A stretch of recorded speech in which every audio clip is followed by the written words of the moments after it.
fighting.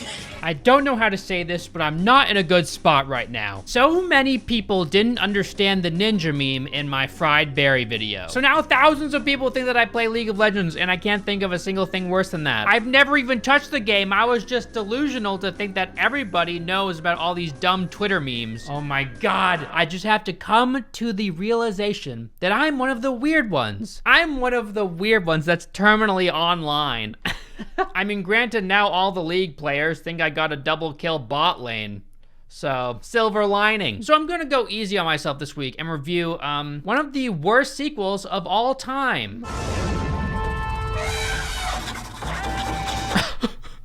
Ace Ventura Jr.? What is this? How is this a movie? I was blissfully ignorant of this movie's existence until I read this comment. That's one of the downsides of reviewing movies on YouTube. You get to find out about all of the really shitty ones that you never knew existed. It's weird too, because the Ace Ventura movies were huge. Everybody knows about those movies. And somehow, I've just never realized that this movie came out, ever. I'm gonna preface this video by saying I'm gonna be a little bit pedantic in this review, but I find it more fun to do this. Obviously, a lot of things I'm about to say are nitpicks, and it's not a huge deal, but most of the stuff I'm gonna bring up is so unbelievably dumb that it hurts. This movie is kind of similar to Son of the Mask because both of these movies are sequels to massively successful Jim Carrey movies, and they both have to do with an offspring. Son of the Mask, Ace Ventura Jr. Man, I can't wait for the sequel to The Truman Show, The Truman Crib. And the entire movie is just about Truman's son sitting in a crib being recorded for a TV show.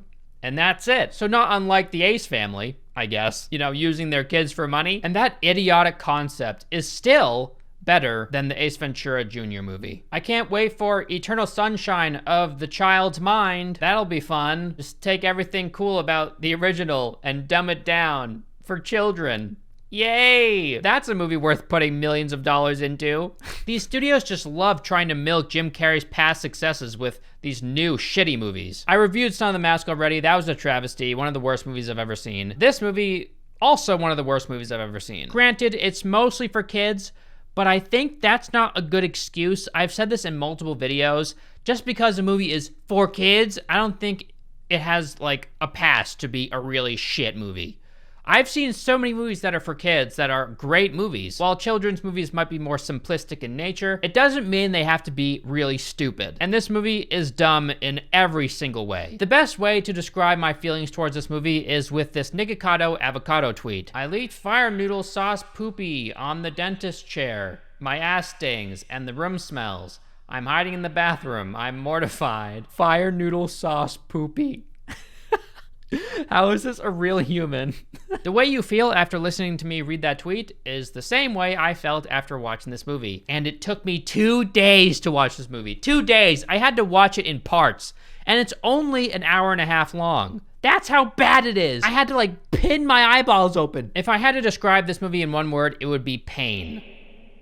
This movie sucks to watch. It's so bad. Oh God, it's awful. Surprising absolutely nobody, Jim Carrey had no involvement in this movie. I grew up on the Ace Ventura movies. I loved them as a kid. If you watch them now, some of the jokes didn't age so well. There's a bunch of like really questionable anti-trans scenes in the first movie. Einhorn is a man!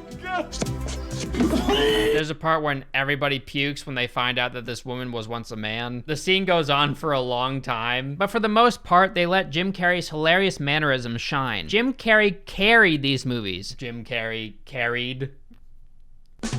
He was directly responsible for their success. So you might be thinking, how on earth would anybody believe that an Ace Ventura movie without Jim Carrey would sell? Because, quite frankly, it didn't. The movie cost $7.5 million to make, and it grossed only $117,000 worldwide. That's a massive failure. Like, holy shit. The writer and director David Mickey Evans wasn't just holding an L, he was crushed by one. The movie starts with an epic guitar solo. The sound effects and editing are truly radical.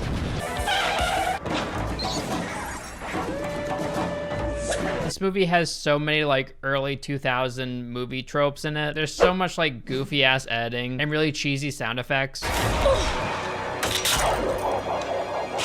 We're immediately introduced to Ace Ventura Jr. He's supposed to be Jim Carrey's son, I guess. Ace Jr. is kind of a chubby kid in this movie, which doesn't make much sense because Jim Carrey isn't fat and his wife isn't fat, so I don't know where he got those genes from. You guys might be thinking, oh, well, it might be his grandparents. Genes can skip generations, whatever. Well, here's his grandpa and he's not fat. Maybe the grandma was fat. Maybe the grandparents on his mom's side are fat. He's just chubby because it's funnier, I guess. Fat is funny. I would have much preferred if they used a character kind of like McLovin from Superbad, like an awkward kind of goofy kid. I think that would have worked a lot better. The kid's name is AJ for Ace Jr., so I'm going to be calling him AJ in this review. In the beginning of the movie, he saves a mouse from a mousetrap, and he does so with a churro. He like jumps and puts the churro into the trap before the mouse can get the massively oversized piece of cheese from the trap. Like, look at this cheese. The cheese is huge. He like bites the churro and spits it out before doing it. Makes no sense. Like, you're just making the churro shorter to make your job harder. I don't know. So AJ goes to school, and literally everybody in his class is talking about a pet that they lost. It's an animal napping epidemic. And one of them mentions their lost skunk. Yes, one of these kids has a pet skunk. I don't know how that's legal or possible or why you would ever want that. But yep, I guess it's just to add to the goofiness of the movie. It's funny, because that's not a normal pet. You'd assume that they would like focus on this, right? Because it's kind of weird, but no, they just gloss right over it. Oh, pet skunk, that makes sense. What? I woke up this morning and my pet rabbit Mimsy was totally gone. Mimsy. Our skunk's been missing 2 weeks. We're emotional wrecks about it. My friend Bethany can't find her chinchilla. My friend Bethany can't find her. So then the school principal announces over the intercom that their school mascot, an alligator, is missing. AJ rushes to their aid, and the swim team is there. And one of the girls goes, "What are you, some kind of animal Finder guy?" Get it? Because she can't say animal detective yet, because that's what he is, an animal detective. So she calls him a finder guy, and he really wants her to say animal detective because that's what his dad was, an animal detective. Not a finder guy, a detective. So AJ is like rushing around trying to help all of these kids find their animals. He covers stop signs with flyers for a missing chinchilla. This causes an accident, I guess, because people need stop signs, right? Or else they'll just drive into each other like mindless drones. Then there's a montage of AJ trying to find the other students' missing pets. And oh my God, he found the skunk. And guess what? He farts on it. It's hilarious. It's really funny. And the skunk's like, oh my God, it's like really gross. It's a really bad smell. So it passes out. Oh my God. He brings the skunk to school, and I guess it was the wrong skunk? That's not Breezy, moron. How can you differentiate one skunk from another skunk? Don't they all look pretty much the same? I don't know. AJ then uses a fan to blast flyers all over town for a missing fish. And I mean literally, they're everywhere. These flyers are everywhere for a missing fish. This kid is very special. He's insane. He's a Looney Tune. I'm hunting rabbits. Put him in a psych ward, please. There's something not right with him. And I'm pretty sure the police would force him to clean up all those flyers. Like, that's a lot of litter. Throughout this entire movie, they just force AJ to act like he's brainless. Then there's a scene of him being incredibly awkward and weird in front of this girl at her house. Her name's Laura, and he likes her, I guess. Hi, Ace. Oh my God, you're pretty. Granted, Jim Carrey definitely wasn't normal in the other movies, so I kind of get where they're coming from, but let me continue.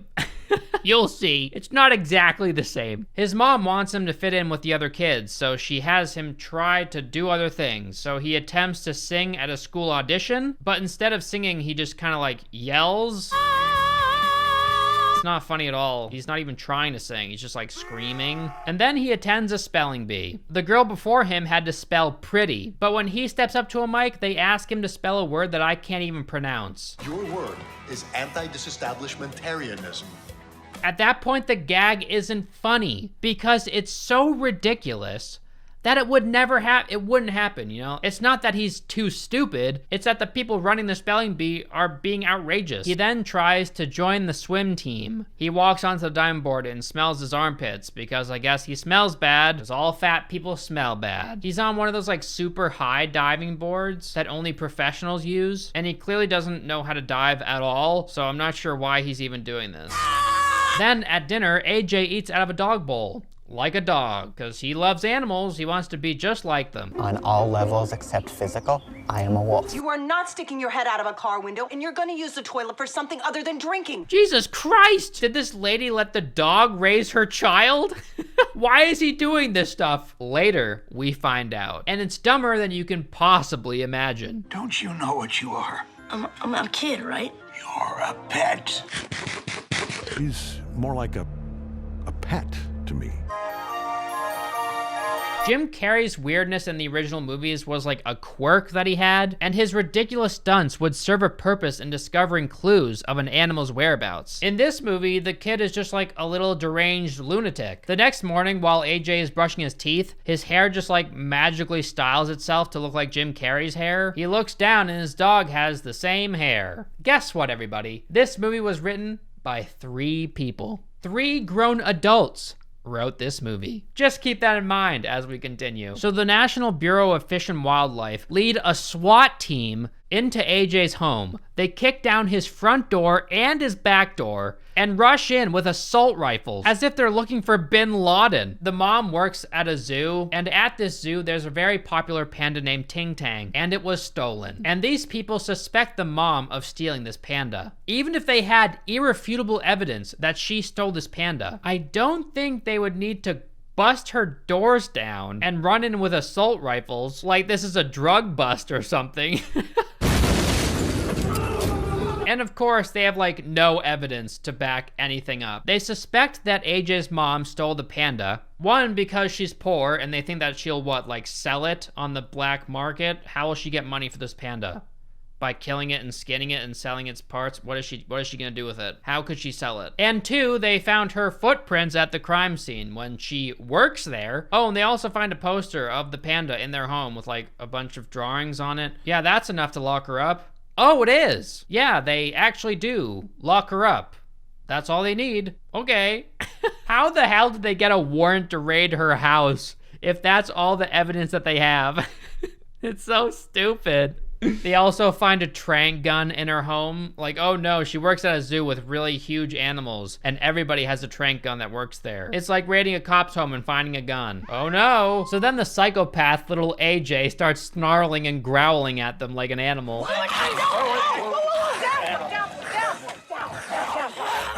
Get it? Because he's a Ventura. You can't help it. He's got to act like an animal. He's part animal. That's how it is. Then we meet AJ's grandfather. He arrives at the mother's request to look after AJ. And of course, being a Ventura, he travels with a bunch of animals. And hilariously, he drags a dead dog around with him. Come on, Sparky, here we go. I guess he doesn't know it's dead. He thinks it's sleeping. Now that's an animal expert for you. He even has gelled up hair because all the Venturas have to have this hair. It's just natural. No gel required. It just happens at a certain age. Then the grandpa lets us know that he has a hairball because he licks his cat's asshole. There are some spots he's simply too old to lick himself. Oh my God. I wish I was joking. What? Oh, wow. Wow. Then the grandfather pulls out a photo album, and it has the entire Ventura family tree documented. This is turning into Ventura's Bizarre Adventure. You know how Jedi have midi-chlorians? And that's like what gives them their force powers? Well, there's something very similar in this movie for the Ventura family. Your Y chromosome has the Ventura mutation. The Venturas have a gene that makes them animal crazy. Like this psychotic obsession with obtaining and rescuing animals runs in their blood like a disease. It's the dumbest thing I've ever heard. Oh my God. They're basically telling us that the Ventura family is a bunch of mentally ill people. And it all makes sense. Thank you, thank you, thank you. It's so dumb, it makes sense. That's why this kid is so insane. These people are cuckoo for Cocoa Puffs. They're all fucking crazy. AJ takes it upon himself to save his mom from prison by trying to find Ting Tang's whereabouts. So he goes to the crime scene in the middle of the night. The editing and the dialogue is hilariously bad in the scene. Oh my God. I'm on for national government. Country, China. The next day at school, there's this kid running from some bullies. His nickname is A+. And oh my God, you thought the Y chromosome thing was dumb? It gets even worse. Like, it somehow gets worse. So this kid has a bully tracking device, and this is how it works. He tricks these bullies into eating some gummy worms, and there's something in the gummy worms that makes it so these guys are trackable until they shit out the gummy worms. Oh, and as a side note, he also has a hidden laboratory in his locker. In his locker! It took 3 people to write this movie. He has a secret laboratory inside of his locker, because that's where bullies push you into your locker. I guess nobody questions where he is. Nobody sees him go into his locker and just hide in there for hours and hours. AJ knows that there's a website for these pandas. So he has A+ hack into the website, and they acquire the ID of the man who owns the website. They find out that he works for the Pennington Corporation, and AJ knows the Pennington son. His name is Pennington Jr. Very creative. I bet you can't guess who the big bad guy ends up being. Ace Ventura Jr., Pennington Jr., who's the bad guy? Wow, I wonder who it is. It's a big mystery. No, it's just the other junior, obviously. It's second grade writing. Pennington Jr. is very popular. Everybody loves him. He's rich. What's not to love? And he's gonna have a birthday party, and everybody wants to go. But not everybody can go. Only the people that are on his list. But it doesn't end there. There's a line of kids to see Pennington Jr., and they all want to see if they're invited to his birthday party. This one kid finds out that he's invited via a video he watches on his iPod Nano. But if you look at the scene, Pennington Jr. is right there. He's standing right there. What's with the video? Why wouldn't he just tell him to his face? He's literally standing right there. This is Pennington Jr. with a very special message just for you. You were invited to my birthday party. Lucky you. The best part is that AJ arrives to interview Pennington Jr., but these bouncers tell him that he can't enter because he's not on the list. So let me try and wrap my head around this logic. Pennington Jr. wrote out a list of all the kids that he might want at his birthday party, but he wasn't completely sure. So then he had everybody in his grade line up to find out if they're on the list. And if they're on the list, then that means they're one step closer to maybe going to his birthday party. So then they go to meet him face to face, and they have to pass some sort of test, I guess, or something. Why do the kids have to enter the house to find out if they're invited to the party through a video if Pennington Jr. is standing right there? What is going on? What is this part? They gloss over it so fast, and it makes no sense.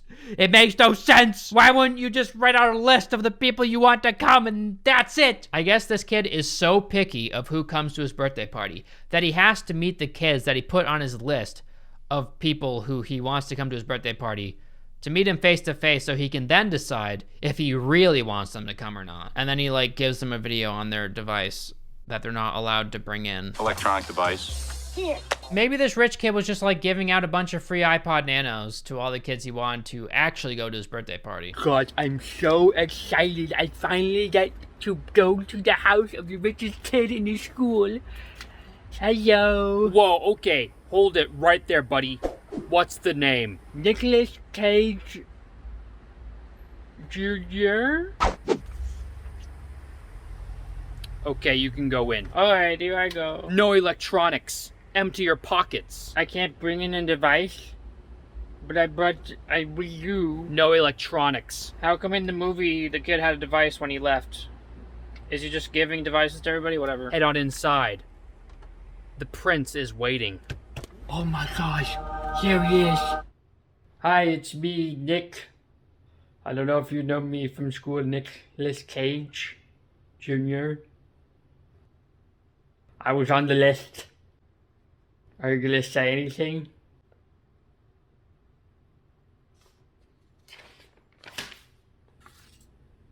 Okay.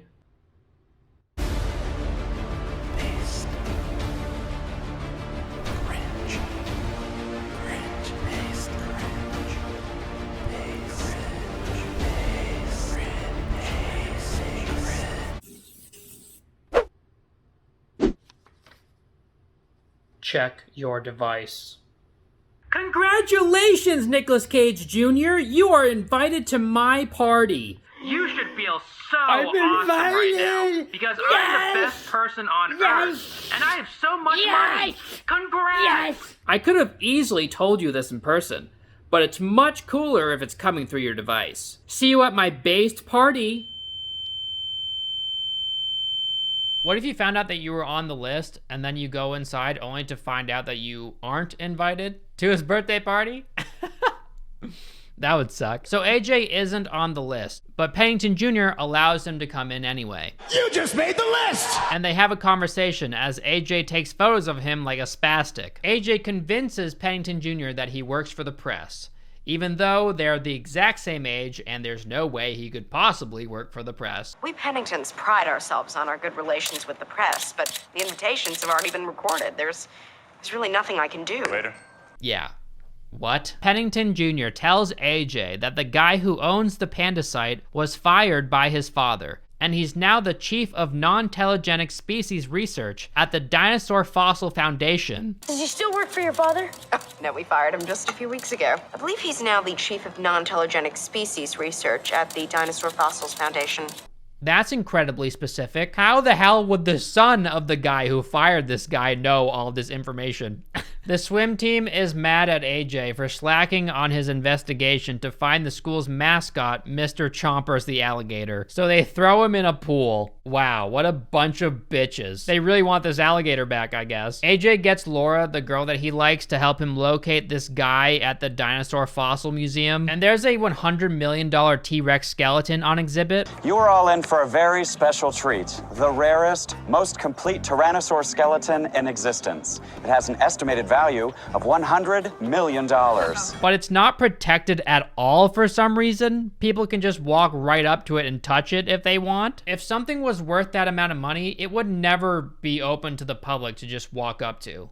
That's insane. It would be stolen in like a day if that were the case. Okay, obviously the Penningtons are responsible for stealing all these animals and the panda. We're Penningtons. We can have whatever we want. I guess they wanted to start a really rare animal collection. So they start like stealing everybody's animals. This is hilarious to me because if these people are truly this narcissistic and selfish, then why wouldn't they steal the $100 million skeleton? They decide to steal like all these random animals, like a skunk, a fish, someone's cat. They steal someone's cat because it's rare, I guess. But I guess they just don't want to steal the $100 million Tyrannosaurus Rex skeleton. That's incredibly easy to take because it's not locked up or anything. It's just standing there. You can just walk in and take it. But they want the random animals because they're rare. You know what's more rare than a random cat? A T-Rex skeleton. Now that's pretty rare. So AJ's dog bites off one of the T-Rex's toes and runs away with it. Because the toe is missing, the entire skeleton falls over. There wasn't anything else to prop it up. It was just standing there. That's all you had to do to knock it over. Wow, you just had to take a toe and it falls over. So everybody starts to panic. This causes a diversion. So Laura and AJ can run off and look for this random guy. But oh no, the security guards are after AJ. But thank God AJ is very nimble. He jumps over a 2-foot fence, but the adult security guard, he can't do it. He decides to jam his balls into the fence. Yeah, he just kind of like sits on his balls on the fence. It's such a small fence. Oh my God. Like he jams his balls into the fence on purpose, basically. Not sure why he would do that. It looks painful. And then the second guard basically trips himself. This tiny ass fence is just single-handedly destroying these guys.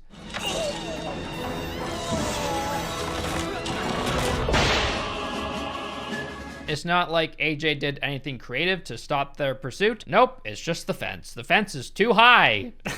Then another guard flips his body over a wooden rail. And immediately afterwards, another guard jumps directly into a metal pole, like face first. Wow. Eventually, the security is able to surround AJ and Laura. Oh my God, how are they ever going to escape? Heelys. You heard that correct. Heelys. I'm not sure if Heelys sponsored this movie or something, but they both have Heelys, and they use them to like spin around the guards. It makes you super mobile when you have Heelys. Thank you, Heelys. Saving kids everywhere. I love how there's like 10 guards and they all fail to catch these kids. This is like the most inept security force on the planet. Like, you have to try to be this terrible. So Laura is able to download evidence of the bad guy's involvement off of a computer, I guess. Then AJ and Laura walk into a courtroom while AJ's mother is on trial. And he basically just takes over as his mother's lawyer. And obviously the judge doesn't allow this. Just kidding! Just kidding, the judge allows it. He's like, hey, what's up, little boy? Yeah, sure, you can be this woman's lawyer. Go for it. Your Honor, I represent the defendant. Your Honor, this is ridiculous. Character's pertinent. Continue, young man.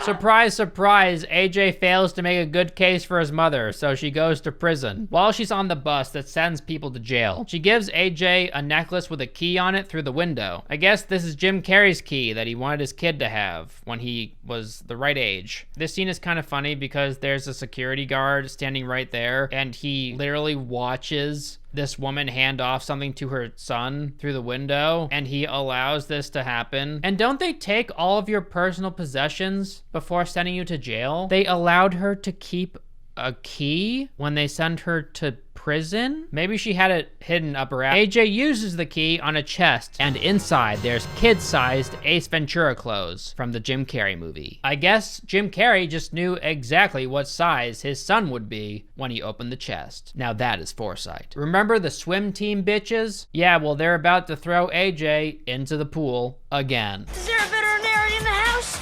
Because these are some sick puppies. Because I guess they really want that alligator. It means a lot to them. AJ has confidence now because he's dressed up like Ace Ventura, the pet detective. So he sicks his dog on them. Yes, this tiny ass dog. Somehow, it forces all of these girls into the pool. They all back up and fall into the pool because they're scared of this tiny ass dog. There's 12 of these girls, 12 of them. And this tiny ass dog scares all 12 girls to back up into the pool. At this point in the movie, you can tell that actor Josh Flitter is desperately trying to embody the same energy that Jim Carrey had in his movies, but it just doesn't land at all. It's not the same in any way. It's honestly kind of sad. If you're gonna make a movie like this, try to make it its own thing, you know? Don't try and force this little kid to act like a different actor, because then you're like squeezing any sort of potential charm there could have been in this movie. There's a scene where AJ is there when a cat called Tabby gets nabbied. Why did I just say the cat Tabby was nabbied? Well, it's because it's in the fucking script. Yikes, Tabby's been nabbied. It's hard to imagine that there wasn't one moment while they were filming when David Mickey Evans sat back in his chair and went, you know what? That line is kind of stupid. Maybe he shouldn't say that. No, he didn't do that one time, not once, because this movie is an avalanche of stupid. That's all it is. It just never ends. Every single scene, it's just non-stop. It's a barrage of stupidity. 3 people wrote this movie. 3 people decided that, oh no, Tabby's been nabbied is a good line. We should put that in. So this random guy that they're hunting down for some reason, because he owns a panda website, it makes no sense why they would be hunting this guy, but they are. His name is Dr. Sickinger, and they eventually find him. And surprise, surprise, they find out that he had nothing to do with the panda's disappearance. They finally realize that these people are stealing famous animals. Every single animal that's stolen is famous for some reason. Who has my tag? So AJ expects that the next animal that they're going to steal is a famous horse. And this horse is on display at a magic show at Universal Studios. And it's a very impressive magic show. Guess how they use the horse? Well, they put it into a massive box. And then they open it, and oh my God, there's a pony there. It's just a white pony. Like, oh my God, the horse shrunk. But obviously it didn't. They just walked it away into a different area. It's so dumb. It's the worst magic trick ever, and I'm guessing that the audience applauded the magician because they pitied him. Before the horse disappears, AJ walks up to it and feeds it a gummy worm. Yes, one of the tracking gummy worms. So they're able to track the horse with the dumbass tech that this A+ kid has. Oh my God. They find out that the horse is being brought to Pennington Jr.'s party. They go to his party, and I guess Laura was invited, so she puts her iPod in a device and it accepts her? What? I'm not sure how that works, but it works. Yes. There's a bunch of very strange technology in this movie that just works. It's like Spy Kids. AJ isn't allowed into the party. That is until Laura says that AJ is her date. AJ doesn't like the bouncers, so he says this. I haven't been treated this badly since I got sick in a country with socialized medicine. What? That's a strange thing for a 12-year-old to say. How many times have you been sick in a different country with socialized medicine? So AJ and Laura look around the mansion, and AJ starts knocking into everything basically on purpose and sniffing like an animal. His sense of smell isn't better because he's a Ventura. He's just a weirdo that likes to smell things, and I guess he smells poop. Uh-oh. And it leads him to a secret book that he pulls, and it opens a secret room where the poop is. How did he know that it was that exact book, though? What? Oh my God.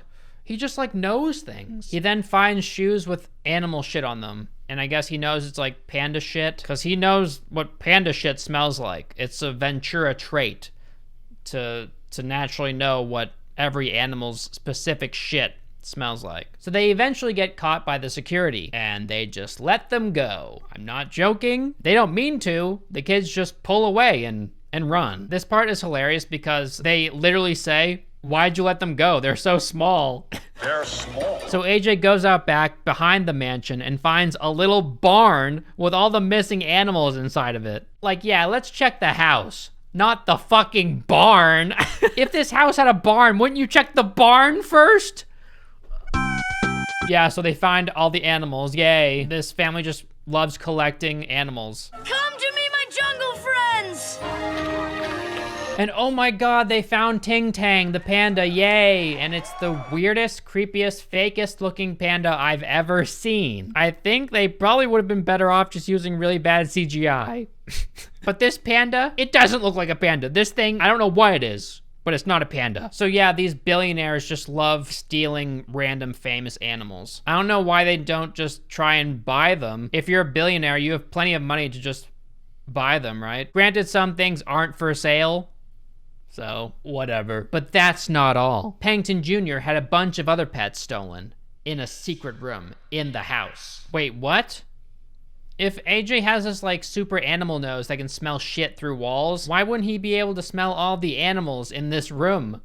So Pennington Jr. is kind of a little asshole, so he takes the fish and he feeds it to the alligator mascot that he stole. So AJ goes to save the day and he reaches into the alligator's jaws and he pulls out a blow dryer and a tire, and it's not funny, and stop. Obviously, this movie is not meant to be taken seriously. I get that, okay? I understand. It's silly humor, it's dumb humor, yes. It's childish, I get it. But it's a little bit too stupid. It's a little bit too dumb, a little bit too childish. Usually in dumb movies like this, there's a lot of charm to make up for the dumb stuff, right? In this movie, there's zero charm. It's just annoying. It's just a little kid running around screaming with funny hair. So much of the humor in this movie is incredibly lazy.